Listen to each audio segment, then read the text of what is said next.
नमस्कार दोस्तों, कैसे हैं आप लोग। Productivity in parliament. देखिए, आज के करंट अफेयर्स में पार्लियामेंट का जो इस बार का मॉनसून सेशन हुआ है, राज्यसभा की जो प्रोडक्टिविटी थी वो 8th लोवेस्ट थी, लोकसभा की प्रोडक्टिविटी 3rd लोवेस्ट थी पिछले 20 सालों में।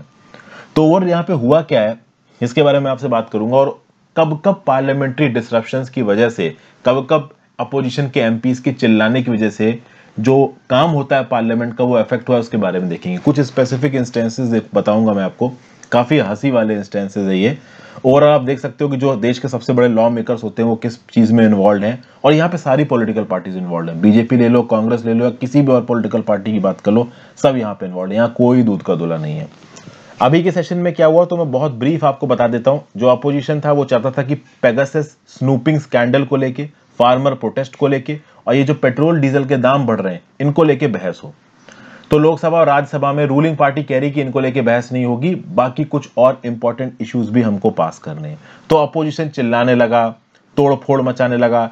एक्चुअली में होता क्या है कि लोकसभा में, राज्यसभा में एक सेंट्रल टेबल एरिया होता है। अगर आप इस पर्टिकुलर फोटो को देखो तो बीच में आपको एक टेबल एरिया नजर आ रहा है। जस्ट जहां पे स्पीकर बैठता है उसके नीचे यहीं पे आपका सेक्रेटरी जनरल भी बैठते हैं। अब ये जो टेबल एरिया है इसके साथ एक गरिमा इन्वॉल्व है।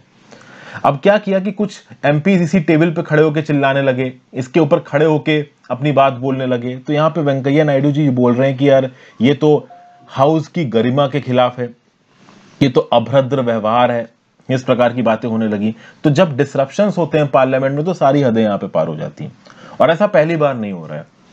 इस बार लोकसभा की प्रोडक्टिविटी रही है 21%, राज्यसभा की 28%। ये प्रोडक्टिविटी का क्या लॉजिक है मैंने सुबह की वीडियो में आपको बता दिया था। अब मैं आपको कुछ पास्ट इंस्टेंसेस के बारे में बताता हूं, सुनने में आपको मजा आएगा। 1999 से लेके आज तक जो सबसे ज्यादा अनप्रोडक्टिव सेशन रहा है लोकसभा का और राज्यसभा का, वो 2010 का विंटर सेशन है। 2010 का जब विंटर सेशन हुआ था उस समय पे कांग्रेस पार्टी, आपकी सरकार थी उसकी, कांग्रेस की, और लोकसभा मतलब जो अपोजिशन था वो बीजेपी का था। तो उस समय पे जब विंटर सेशन हुआ था 2010 का, तो किस बात पे लेके बहस हुई थी और पार्लियामेंट्री डिसरप्शन हुआ था? 2G स्पेक्ट्रम घोटाला।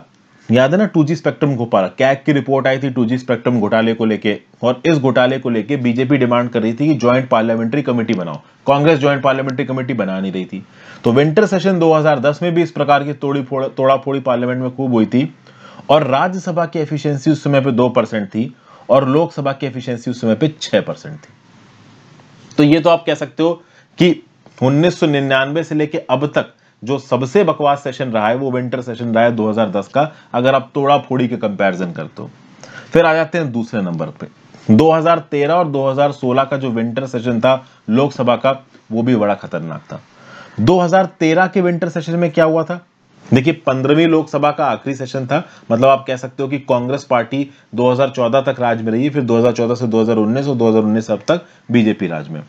तो जब ये 2013 का विंटर सेशन हुआ लोकसभा का, तो उस समय पे तेलंगाना को अलग करके, मतलब आंध्र प्रदेश को तोड़ के तेलंगाना बनाने की बात की जा रही थी। भाई बवाल मच गया था उस सेशन में, और उसके बाद भी चीजें थमी नहीं। 14 फरवरी 2014 को जब लोकसभा फिर से मिली और बिल इंट्रोड्यूस हुआ था आंध्र प्रदेश को 2 भागों में तोड़ने के लिए, तो जो कांग्रेस के एमपी थे एल राजगोपाल, वो भैया सेक्रेटरी जनरल के टेबल पे उसने शीशा तोड़ मारा और पेपर स्प्रे वहां पे चारों तरफ छिड़कने लगा। आप समझिए उस समय पे 3 एमपी को हॉस्पिटलाइज करना पड़ गया था, ये हालात हो गए थे, और एंटी तेलंगाना 16 एमपी को सस्पेंड कर दिया गया था। आपको पता है ना कि तेलंगाना बनते समय काफी बवाल हुआ था, और जो आंध्र प्रदेश की रूलिंग सरकार थी और जो आंध्र प्रदेश के एमपीज थे, क्या कभी वो चाहेंगे कि उनके स्टेट में से एक स्टेट निकाल के अलग कर दिया जाए?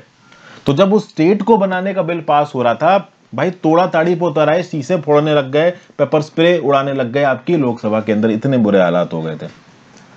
फिर ऐसा ही कुछ विंटर सेशन हुआ 2016 के। आपको पता है नवंबर 2016 में डिमोनेटाइजेशन हो गया, और जैसे ही विंटर सेशन आया, भाई उस समय की जो प्रोडक्टिविटी थी बिल्कुल ही बर्बाद हो गई। डिमोनेटाइजेशन को लेकर सरकार को बिल्कुल ही कटघरे में खड़ा कर दिया अपोजिशन ने। फिर fast forward to budget session of 2019। जब बजट सेशन चल रहा था 2019, राज्यसभा का 16वीं लोकसभा, मतलब 2014 से लेके जो 2019 वाला ये जो कार्यकाल था आपका बीजेपी का सरकार का, इसमें 13 दिन का सेशन हुआ, और यहां पे भी काफी बवाल हुआ। मुद्दे क्या थे? रफाल फाइटर जेट डील, और सिटीजनशिप अमेंडमेंट बिल। देखिए सिटीजनशिप अमेंडमेंट बिल के ऊपर तो कितना तगड़ा बवाल हुआ है ये आप सब जानते हो। वो तो 2020 मार्च में आप कह लीजिए कोरोना वायरस आ गया, नहीं तो इसके ऊपर अपोजिशन बहुत लंबे समय तक चलने वाला था। और अभी रिसेंटली मॉनसून सेशन में जो हुआ है इसमें तो अलग अलग प्रकार के इल्जाम लगाए जा रहे हैं। राज्यसभा में जो लीडर ऑफ अपोजिशन है मल्लिकार्जुन खड़गे, इनका बोलना है कि भाई मार्शल्स प्रेजेंट है आपके ये राज्यसभा के अंदर। मार्शल क्या होते हैं? देखिए क्या होता है, जो स्पीकर होता है, चेयरमैन होता है, उसके ऊपर चारों तरफ गार्ड वगैरह खड़े होते हैं, इनको आप मार्शल कह सकते हो।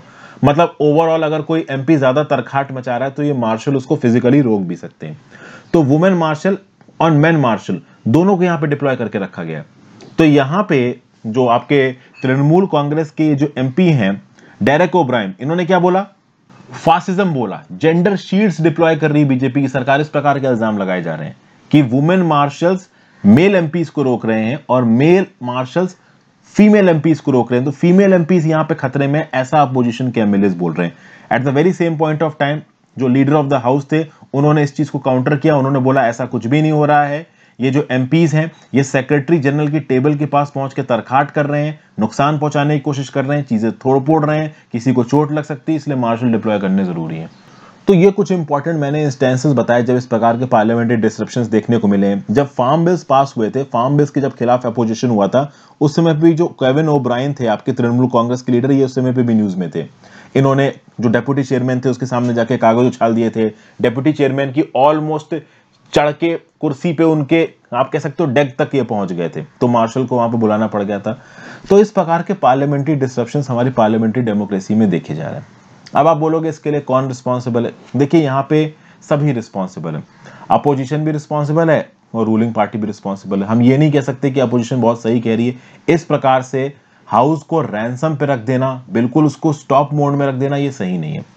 रूलिंग पार्टी की भी गलती यहाँ पे ये है कि पहले जब भी प्रोटेस्ट में ये अपोजिशन वाले वॉकआउट करके गए हैं तो रूलिंग पार्टी ने बिल पास करवा दिए, अपोजिशन का इंतजार ही नहीं किया। तो इस बार अपोजिशन ने सोचा कि हम वॉकआउट नहीं करेंगे, यहाँ पे लड़ने लगेंगे, तो वो भी अपने पे उतर आए हैं।